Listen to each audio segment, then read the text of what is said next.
Criminal Activities and Reattaching Social Bonds to the Community, Week 3's presentation.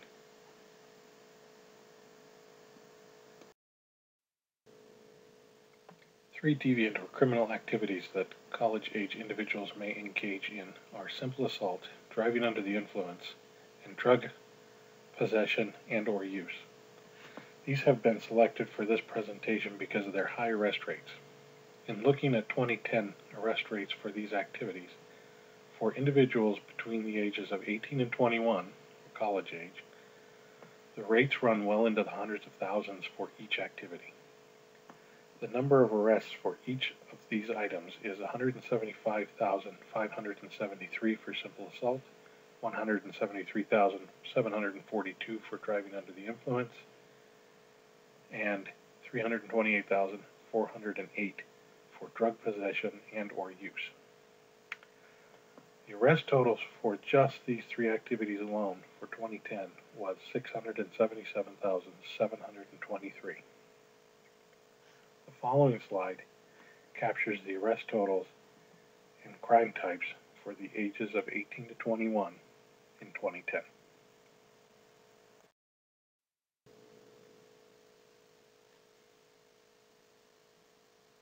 As we can see, this slide provides that data for arrest types for the age group of 18 to 21. The data demonstrates the various crime types as well as the propensity for the individuals in this age grouping.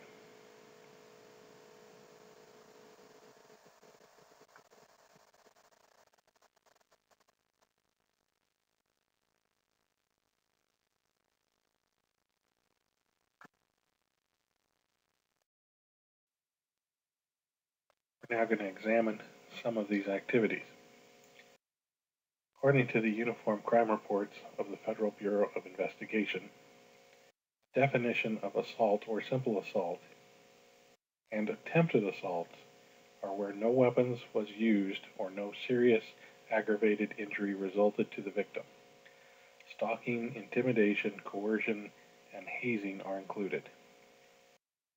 This could include actions such as hitting, smacking, pushing, threats to injure another person, and as noted, stalking.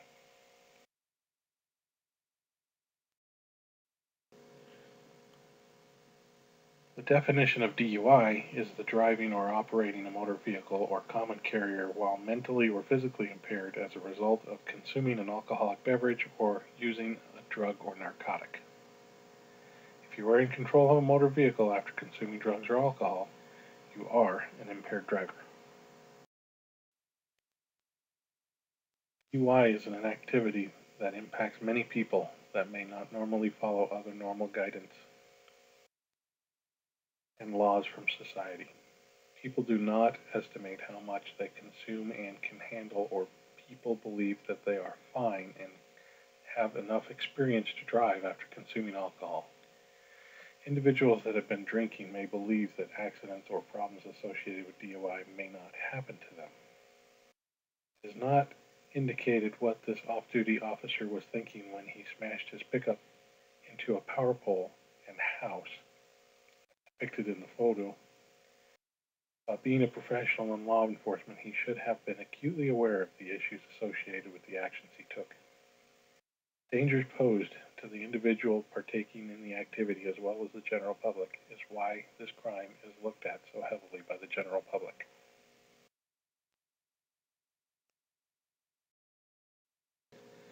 Drug abuse violations prohibit the production, distribution, and/or use of certain controlled substances. The unlawful cultivation, manufacture, distribution, sale, purchase, use, possession, transportation, or importation of any controlled drug or narcotic substance. Arrests for violations of state and local laws, specifically those related to the unlawful possession, sale, use, growing, manufacturing, and making of narcotic drugs. The following drug categories are specified: opium or cocaine and their derivatives, marijuana, synthetic narcotics, manufactured narcotics that cause true addiction, and dangerous narcotic drugs such as barbiturates and Benzedrine. For this presentation, we are focused on the use and possession aspects of this activity.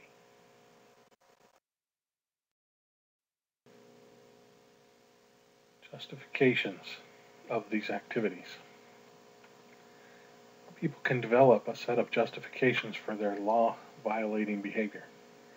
These naturalization techniques enable them to temporarily drift away from the rules of society and participate in deviant behaviors. These neutralizations perform the action of nullifying the thoughts of incorrect behavior and justify them against their actions or other people. People understand that what they are doing is wrong at certain mental levels, but justify their actions to make themselves feel like part of a normal group in society. There are a few common neutralizations that are heard for various reasons. These neutralizations also fit the criminal activities of assault, DUI, and drug possession or use. Denying the victim is used by criminals sometimes to neutralize wrongdoing by maintaining that the victim of the crime had it coming. Something many people have heard after witnessing a fight. This neutralization for the simple assault charge is simply used to redirect the focus away from the individual at fault. For DUI neutralization, individuals may utilize deny responsibility or appealing to higher loyalties.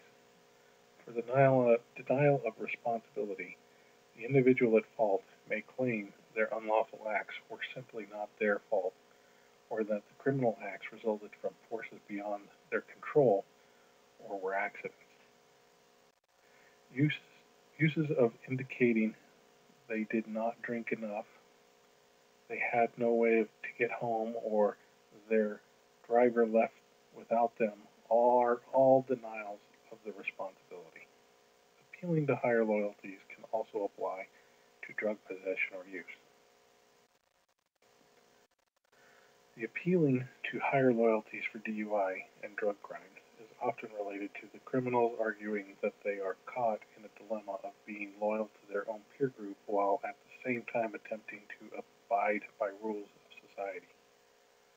The needs of the group outweigh rules of society because the demands of the group are immediate and localized.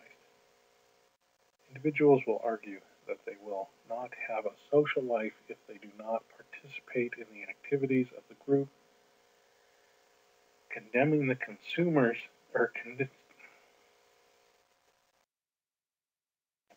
condemning the condemners is also practiced with these two crimes. Using phrases such as, everyone does drugs or drinks, or why are you picking on me instead of enforcing real laws, are arguments to shift the blame to the condemners. The following slide visually associates patterns with these techniques of neutralization. Techniques of neutralization in the image shown provides a visual aspect to the various excuses that allow people to move into criminal behavior.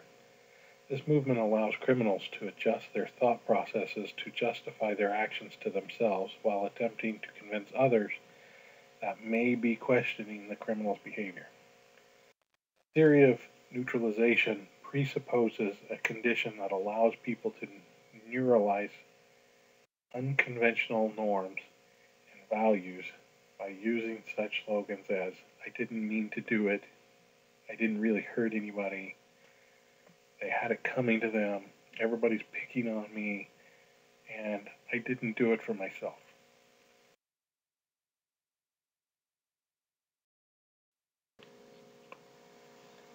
Social theory assumes that all individuals are potential law violators, but they are kept under control because they fear that illegal behavior will damage their relationship with friends, parents, neighbors, teachers, and employers.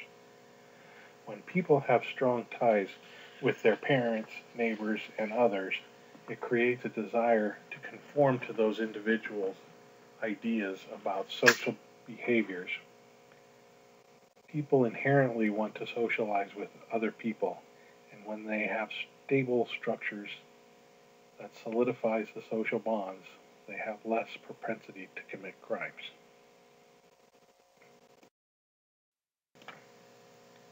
Contrary to the solid social bonds, the weakening of those bonds creates a loss of control for an individual and lack of wanting to maintain strong relationships. This reduces the want to stay focused on social behaviors and leads to the freedom to commit crime. Without any social influence, the individual committing the crimes has no moral dilemma about the behavior. As this pattern of social bond decay continues, more and more freedom to commit crimes is achieved. Among all ethnic, religious, racial, and social groups, people whose bond to society is weak may fall prey to criminogenic behavior patterns. The next slide provides an illustration of the social bonds concept. As demonstrated in the image shown, the social bond a person maintains with society is divided into four main elements: attachment, commitment, involvement, and belief.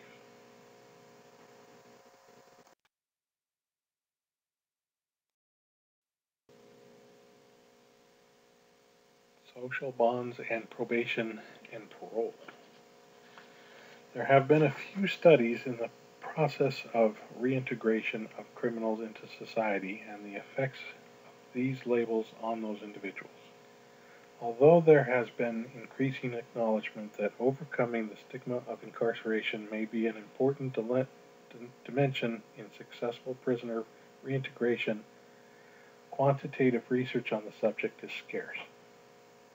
Without further information and study on the effects of these labels, probation or parole integration will continue to have a failure rate based on the inability to solidify social bonds. Besides a possible increase in the likelihood of further criminal behavior, major consequences of being labeled a criminal include the alteration of a personal identity and the exclusion of the individual from conventional opportunities such as employment and education. The exclusion of these opportunities will provide little resource for the criminal other than to reoffend and be cycled back into the system. Inadequate social bonding may promote discrimination in activities such as obtaining employment, renting an apartment, procuring a loan or a license, as well as interpersonal rejection from family, friends, and acquaintances.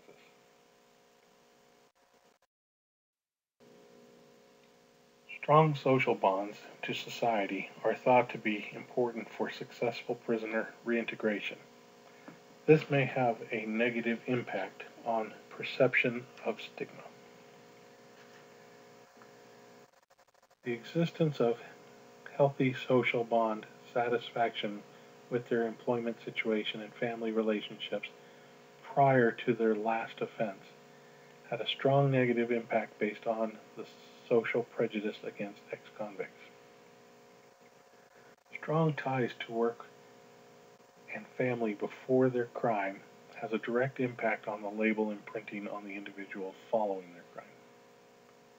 Interestingly, in a study looking at social bonding and labeling of convicts, it was noted that for persons of color, the perceived stigma due to race or ethnicity may supersede ex-convict stigma. This would indicate that the convict's perception of racism is higher than the attitudes of the public on their ex-convict status. This is based on self-reported data, so it is unclear if this is sensitivity to racism or if it is a measurable outcome based on associations or areas related to. Diversion programs are designed to remove offenders from the normal channels of the criminal justice process and placing them in programs designed for rehabilitation. These programs are options to have the individual avoid justice process that may include court and jail or prison. These programs are designed to educate the individual and provide resources and help in guiding them away from the behaviors that got the offender into the system. These provide opportunities to learn and grow instead of going to jail and having subsequent issues resulting from that outcome. Another option being utilized other than incarceration is restitution. Rather than face the stigma of a formal trial, the offender is asked to either pay back the victim of a crime for any loss incurred or do some useful work in the community in lieu of receiving court-ordered sentence. Like diversion programs, these are to remove the problems associated with the justice process and imprisonment. This is another program that can keep an individual out of the full process and following problems associated with being labeled a criminal.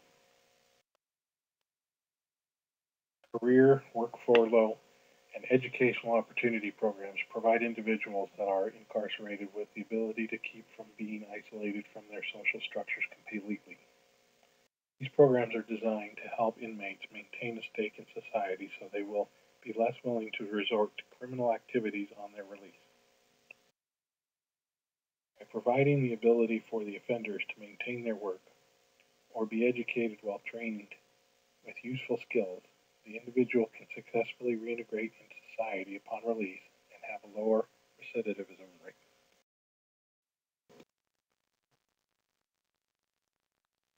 References.